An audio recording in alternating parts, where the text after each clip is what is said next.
dò theo anh em theo sắp xếp của anh. Do tình hình đêm qua ấy, cũng có một trận mưa lớn mà Ben ấy, thì tôi và cô Thủy Ca cũng tìm kiếm qua đến giờ rồi mà vẫn không có tung tích gì của Ben, nên cậu phải điều phối thêm nhiều anh em để đi tìm kiếm Ben nhé. Đã rồi. Tôi đã tăng cường thêm mấy anh em, tổng cộng là mấy anh em chia thành 3 đường đã đi tìm bé Ben rồi. Và tiếp tục anh em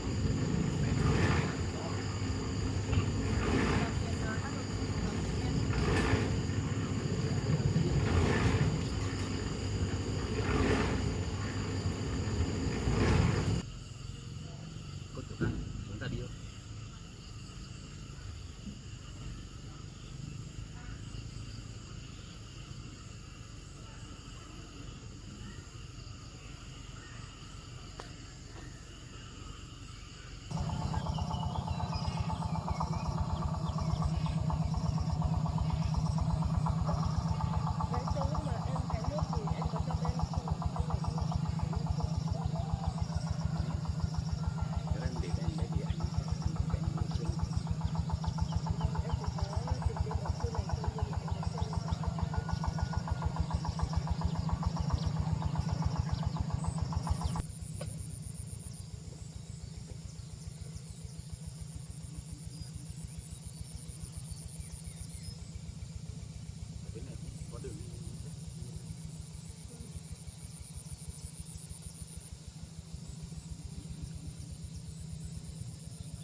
Bác ơi, bác có nhìn thấy một đứa trẻ cao tầm này đi ngang qua đây không ạ? Bác không nhìn thấy ạ? Dạ vâng, cảm ơn ạ.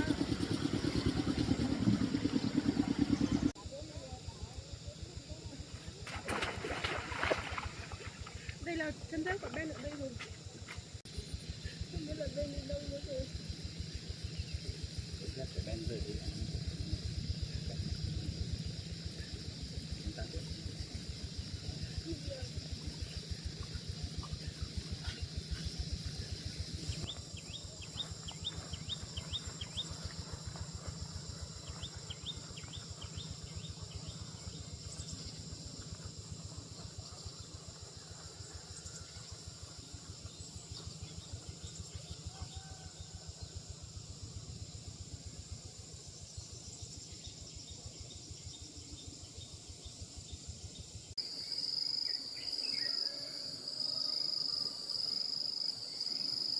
Ben ơi! Ben!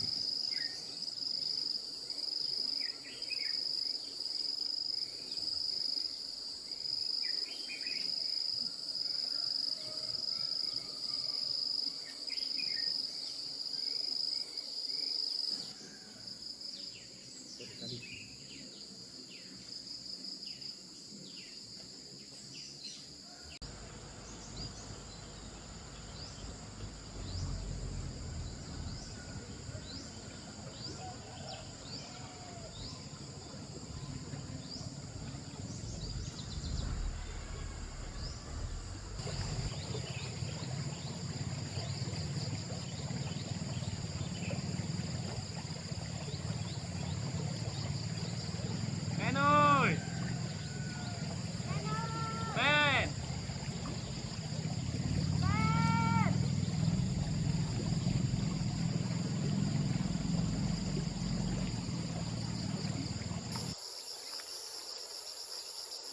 Chào bác ạ.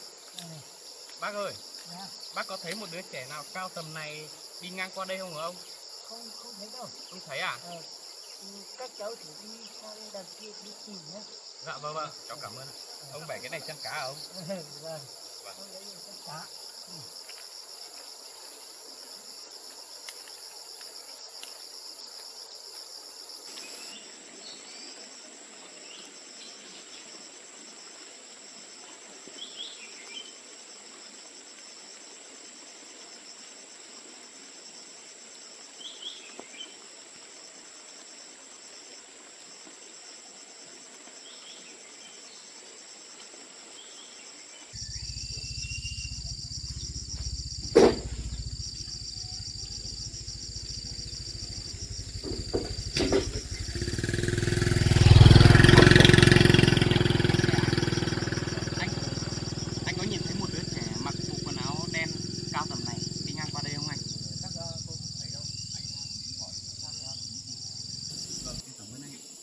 anh cứ thử đi lên trên khu vực trên này xem, tôi thấy thường thường trẻ con hay lên đấy chơi, anh thử lên trên đấy xem. Đúng ạ, anh lên đấy tìm xem cái đâu lại tìm cháu.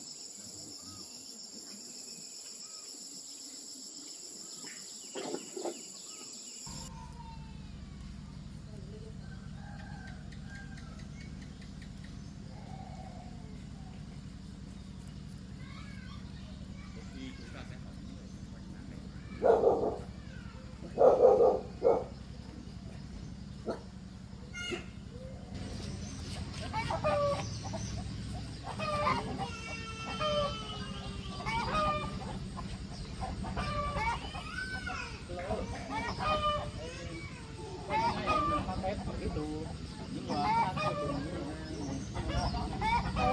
Una nata được không? Hay của nata lại à? Đâu, nata.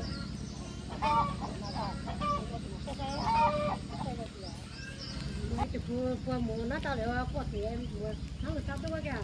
Dạ.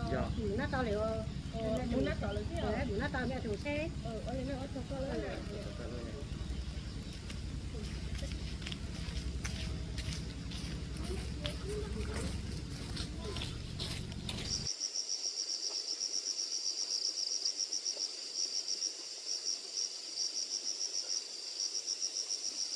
Tôi nhớ ra một chuyện của cô Tạ.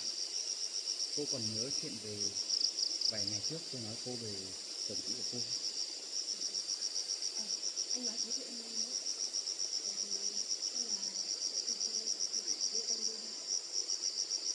Chồng cũ của cô bị ung thư giai đoạn cuối, có thể bà ấy đã đưa Ben lên nhà bảo vệ dịch, hay là chúng ta hãy nói xem nó.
Các bạn lại mang Ben đến đây mà không báo cho cô chủ can. Bố tôi phụ sáng cho từ sinh bữa lấy ít già các thứ bố từ nhỏ từ dòng lại bố lấy chồng từ xanh cứ ít già.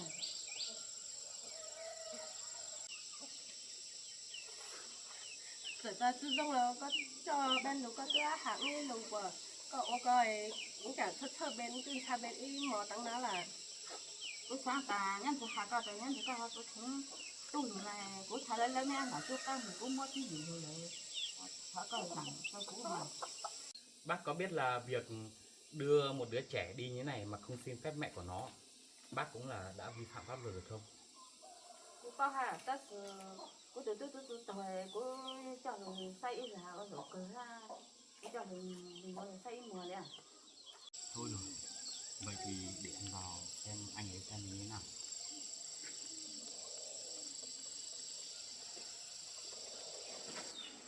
Trong bao hà ta cô thấy tôi bông ha bông hay cờ buổi sáng của cả giáo đồng cùng nhau nè cho từ qua từ đã thì qua từ của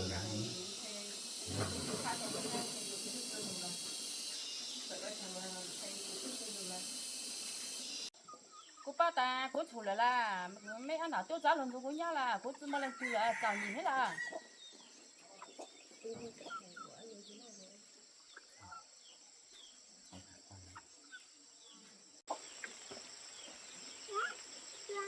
Cân lượng của anh ấy đã di căn đến giai đoạn cuối rồi. Đây là biểu hiện rất là yếu. Lý do sao mà ấy đưa em đến được như thế.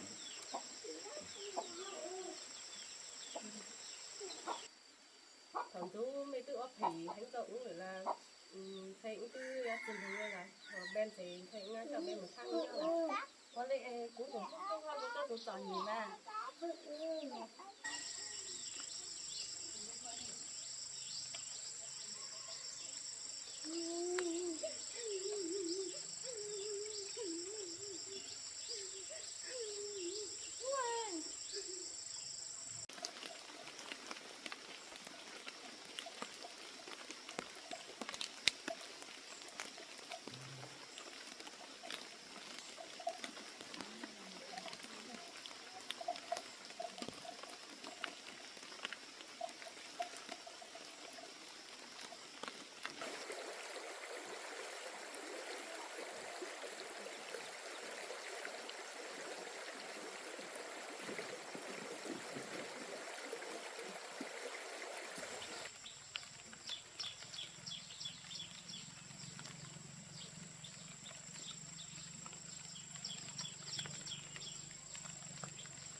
Alo, tôi đã tìm thấy Ben rồi. Các cậu cứ mình ở đây đang ở tập cuối.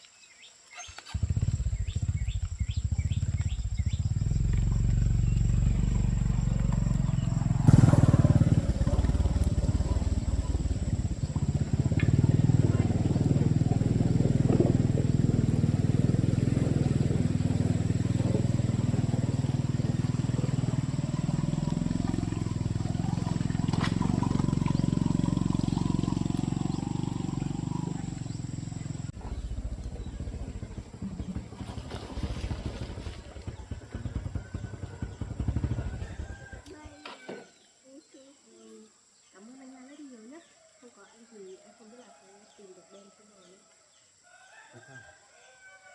Tâm niệm thế. bây giờ hiện nay thì các người khác cũng còn bán thêm số mướp nên không thì từ nay nó Được, thế bọn em cứ về nhé. Con nhá. Nhớ chú ý Ben nhá, đừng có đưa đi linh tinh nhiều nhá. vâng ạ.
Không phải quả dưa đâu con này, đây là nấm mướp.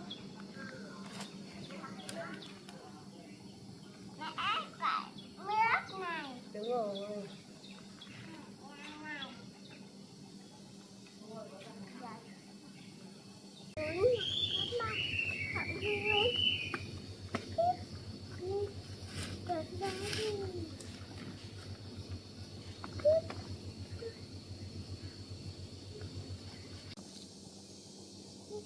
Con để vào đây Ben. Bố nó đẹp được bồ. Nào. Đẹp.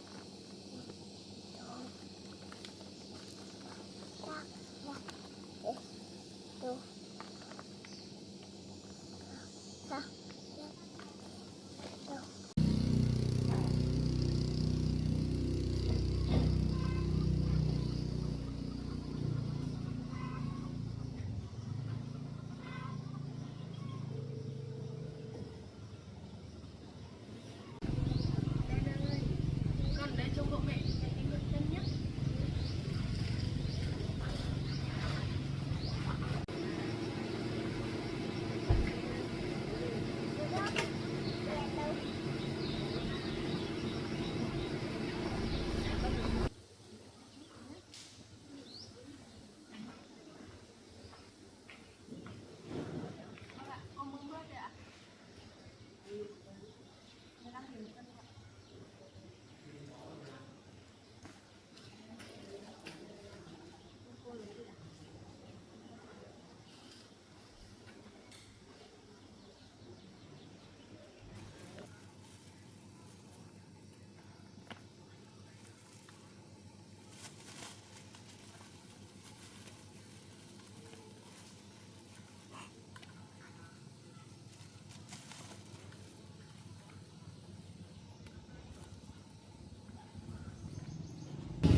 Con ơi, không được giấm lên đây này. Không được ở đây cái cân này. Cái cân này không cân được con đâu. Con đẹp mà. Không cân được đâu. Con ở đây nhá. Cái này là để cân nước thôi. Ôi, cái mặt bẩn thế. Dính hết sữa chua rồi.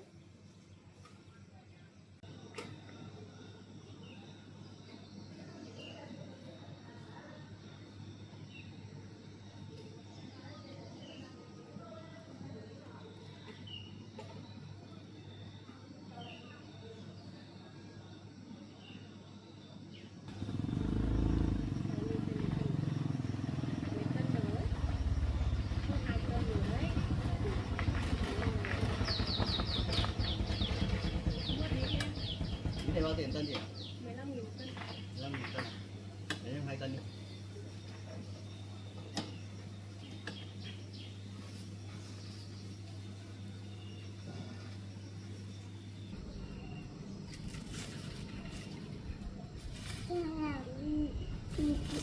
Hai bồ. Một bồ. Bồ.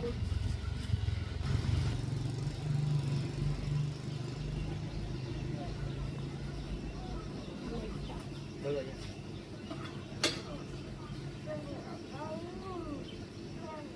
Em là cân tiền. Em có tiền đấy.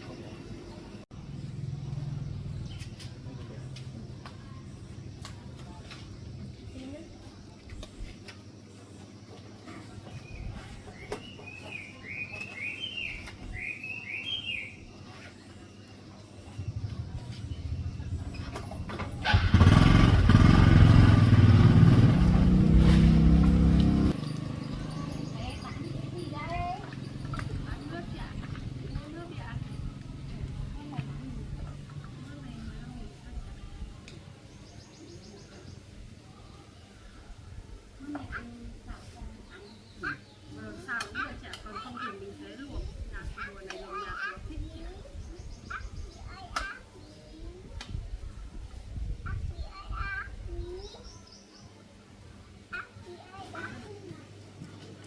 Ý nó để cho mình tốt nhất.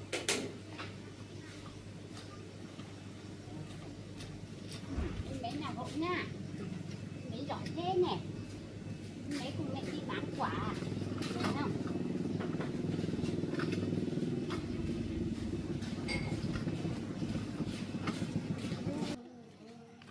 Lấy bằng này. Vâng, vâng, vâng. 2 cân Một chả. cân. Và chị là 30 này. Hãy cưng. Chị Vậy con, bye bye em bé nha. Con chào anh. anh chàng áp lý về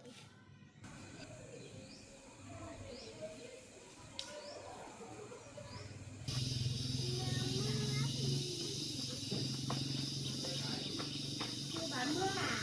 Vâng ạ. Con đi đâu về đấy ạ? Chơi.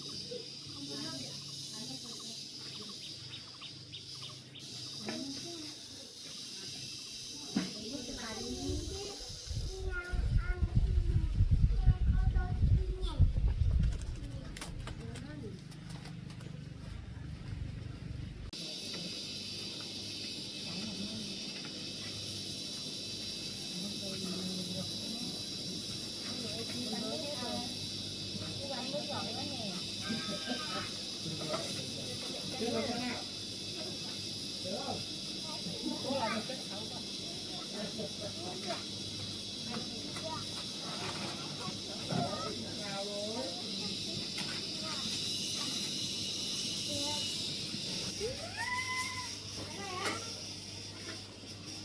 Ba mẹ mang đi dặn ạ.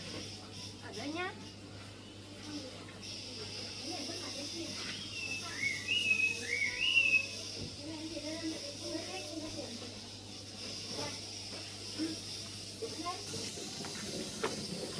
Em về chỗ nào bây giờ ơi? Cái đấy để ở đấy thôi.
Sai nha, bọng đấy.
Baby.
bánh nhá. Xem nào. Ui, ngon thế. Mẹ ăn nhá. Ngon quá. Cho ăn xem nào. Ăn xem nào.